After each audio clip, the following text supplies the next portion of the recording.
maximum share. Yeah.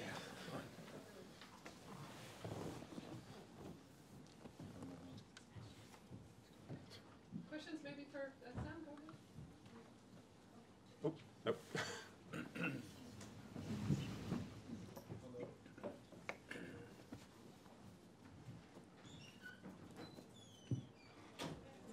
It's working, Louis.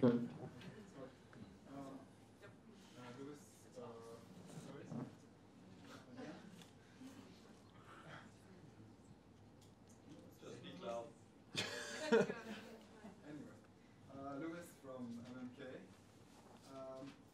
We were talking about data doing good, and I don't know if you heard about the recent data problem with Target. Something happened with Target, like it revealed a teenage girl's pregnancy to her parents because they sent a pamphlet about pregnancy, and she didn't tell them. She didn't tell her parents, and she didn't tell Target. But actually, Target saw the data, and from the products that she was buying from Target, they saw that she was buying stuff for pregnant girls. How good is actually that? Targeting. It's an interesting. It's a case that we've heard talked about quite a lot because it was.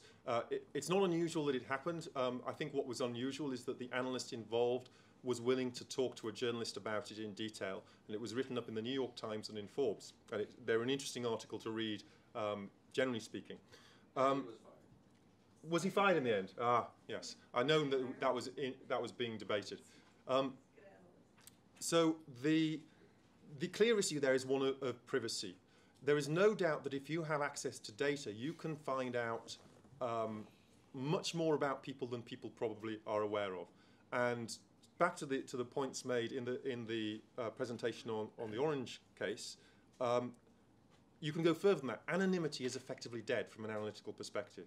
It is very, very difficult to anonymize data in a way that cannot be reverse engineered if people are willing to put enough time and effort into it. I guess the question there is, can you make it anonymized enough so that that the effort required to de-anonymize it isn't worth the benefits of doing that? There is an ethical element that, again, it's a personal responsibility as much as a corporate responsibility. Are there things that you can do that you maybe are asked to do that you can then say, actually, no, I do not think it is right for us to do this? An example that was touched on as well is if you're doing social network analysis, so you're looking at the interactions between people in a country, say, let's call it Egypt, okay? And you have a regime change going on. What would you do if the police come in and basically say, we want access to that analysis? It's not the nature of ethics. There are no simple answers, but it's important that we're aware of the problems and aware of the issues. Yeah, I mean, I would say, we're obviously talking here in the area of marketing, and so I think it is possible to slightly narrow the frame of reference, because the purpose of marketing is to build value for consumers, and then if you do that as a company, you build value for yourself, at the simplest definition. And therefore, I think at least the first pass on any problem is to say, well, does this action add value for the consumer who gave me the data in the first place?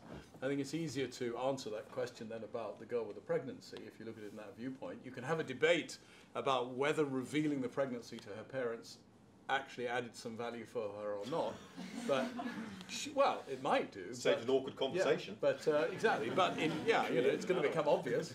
But in general, she would probably say, no, that didn't add value for me. So at least at the first level, I think you can get a fairly clear. But how can you know that something will or will not add value? Even if you do it at a statistical level, you might have an idea that on average this adds value. Yes. But there will always be cases in any average where you have some which it's significantly harmful and some which significantly positive. And because that value is also probably determined by the expectation of the consumer. So one of the things that strikes me is that a lot of the issues to do with ethics and privacy with data are not terribly new. If we went back 1,000 years, we all lived in little villages where everyone knew everything. Everyone knew everyone and everything was known. If you lived in a little village 200 years ago and you went to the chemist as a teenage girl to get something to do with pregnancy, you could be pretty sure that your parents would know pretty quickly because it would all pass round. What's changed is we've moved to cities where we're surrounded by people, most of whom we don't know, and therefore we assume, you know, that if we scratch our ear in the street, no one we know is going to be watching. And so we get used to that because we live in cities, but that's not the case, of course, in the data world. I'm going to simplify it. I think it's the difference between, in the marketing context, receiving advertising or the consumer perceiving that it's advertising versus actually important information. Clearly that was important information rather than advertising that the pregnant girl is receiving. So that's a difference. So you need that information in order to make something targeted, and then the consumer, it's either advertising or it's important information in the commercial framework. And to me, when you put that in marketing context, as long as you allow someone and you enter into a relationship that you trust to get the right information, that's the key. Now, in this particular example, I'm not sure how much you opened yourself up to offers, because I don't know enough about it, but it's obviously a fine line with certain products and services. And that's where I think we become a little bit fuzzy about what you can offer and when and to who. And if I may add to that, I sort of see that in your particular case might not have been the best move, but you can also turn it on the head. If you, I like the way you said turning ethics on its head. Basically, companies also know if, for instance, customers are harassing each other. If there's negative situations going on in name it a social network. Companies are aware of that, even though they very often just ignore it. Like, we are just providing the service for these customers to get into touch with each other. In that case, the value, in a sense, could be to try to take away a certain harassment that is going on. I think there are some difficulties there, though. If we come back to a slight legal framework here, we've got to face facts that a lot of the companies in social media are US-based. And if they're US-based companies, they will not get involved in things that might be seen as a restriction of freedom of speech. It's just a fundamental thing they will not do unless they are pretty much caught in force to do so. So you need to be aware of that kind of thing. So, at the same time, obviously, there's if you look at the precedent of, it's also already old. If you think of the Napster case, Napster actually said, like, yeah, we only provided the service for these people to share files. There it was files, not information. That was not enough for the judge to say, hey, you got to stop this because what you're providing is something illegal. So that, that's obviously not exactly the same argument, but it's sort of related. Like, how far is your responsibility as a company? I just wanted to add a comment to what you say, Peter, because I'm going to get rid of it. I think the parallel with what happened in the little villages is right, with the exception that if someone in the little village were telling your parents that you were having an affair with the farmer's son, you knew where it came from, and you could go back to that person and slap her or him in the face. Get medieval on it. I think part of the problem of the ethics with using the data is that it's a one-way thing. It's totally anonymous. You don't know where the blow comes from. And you cannot react. Anyone who has just tried to unsubscribe from an unwanted newsletter or shopping offer knows. And I think it's all about the opacity. A lot more things could be acceptable. I think you've touched on a crucial point there, and a crucial legal point as well, which is the power imbalance between the individual and the corporation in this situation. Even more sensitive than the ethics themselves.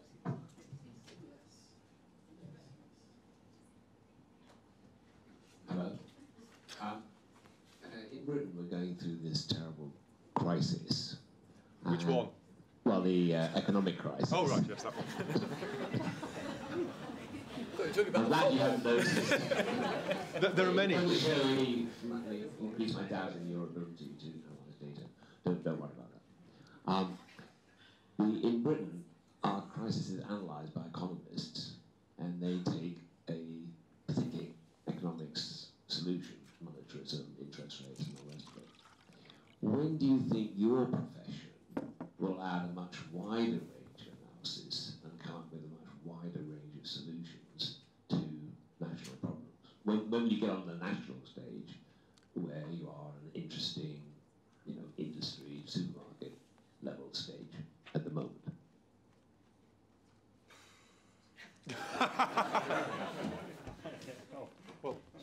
So, okay, there are a couple of things to say there. Firstly, economics is fundamentally a backward-looking profession. It describes what has happened rather than accurately predicting what's going to happen. If you don't believe that, look at the many revisions of economic forecasts there have been over the last few years. Frankly, you're better off putting your money on the lottery than on an economist's opinion. Sorry, that's a little harsh, wasn't it? No. At least I statistically know my chances of winning the lottery. But there are a couple of things that clash there. Firstly, there is an issue in the political class, and to a degree in the civil service as well, that traditionally the civil service hasn't recruited people with extensive analytical capability, except for very specific roles. So they tend to be in certain roles and pigeonholed in that. You're starting to see some expansion out. So, for example, HMRC now are taking on people, or trying to take on people with a wider set of experience. Unfortunately for them, they're all being recruited by companies in America to do big data projects and paid far more and get offered to live on the west coast of California, which is, clearly a better option than going to work for the Treasury in most cases. But the other side of that, the political class, there are very few politicians who have even a scientific background. Very few. It's about 30 or 40 out of the 650 in the House of Commons. And that is not an acceptable position in terms of getting things across. Secondly, or thirdly, or fourthly, wherever I'm up to, governments rightly have a concern about privacy and their privileged position in terms of access to data about people. And as a result, they are very reluctant to allow data to be shared between different departments. I'm pretty certain there are incalculable good that could be done if I could link together information at an individual level from the health service, or even within the health service. Let's face the fact the health service doesn't have integrated data. The health service, social services, economic data. If I brought that together, I could build some very powerful analytics. But there are political reasons why that is a difficult thing to do. We saw with the last Labour government, the concept of an ID card was marginally less popular than the idea of Germany winning the World Cup. It was deeply, deeply hated throughout the population. Yeah. And unless we're willing to get over that as individuals, it's going to be tough for the government to do much. I mean, I'd pick up on that and just say it would be difficult to suggest that data analysts would be able to answer the big crisis, because most would argue that it's data and analytics used wrongly that got us into the financial crisis to start with. So analysing. No, I fundamentally disagree. It wasn't analysts who caused the crash in the US housing market, which then triggered things. It was people trying to be too clever about bundling products together to make money in an unregulated market. Exactly. But they were looking at data which told them it was going to work, which they didn't fully understand. So, I have a question for Duncan, going back to data philanthropy. Could the argument be made that by putting your employees to work on something that's very good for society, you're at the same time developing more skills and becoming better at what they're supposed to be doing. So beyond the simple doing good part, it's also good for the business.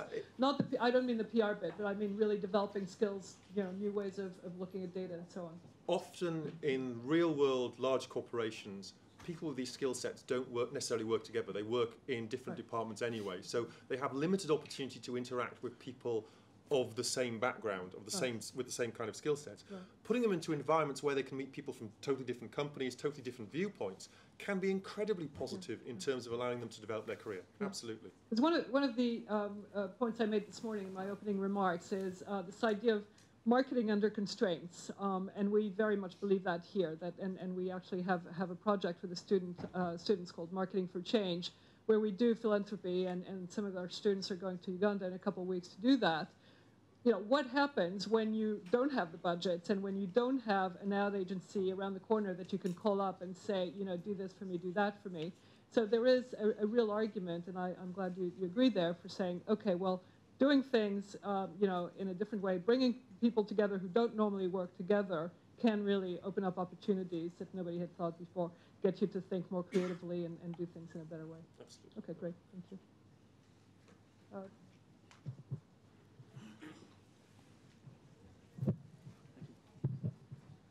Hi there.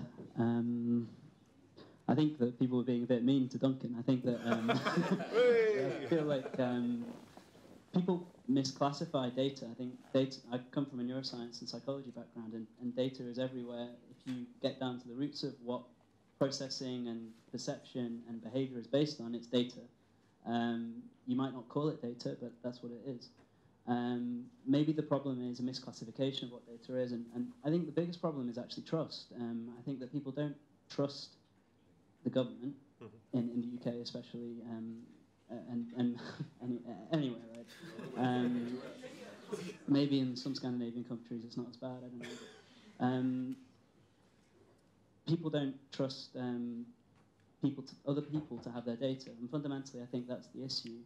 And I think that open data is a fantastic idea, and we've seen the impact that WikiLeaks has had in the world. A Swedish guy releasing data on Swiss bank accounts of Indians has led to an anti-corruption bill that hasn't been able to be passed for 25, 30 years to be pushed through. It's a good thing.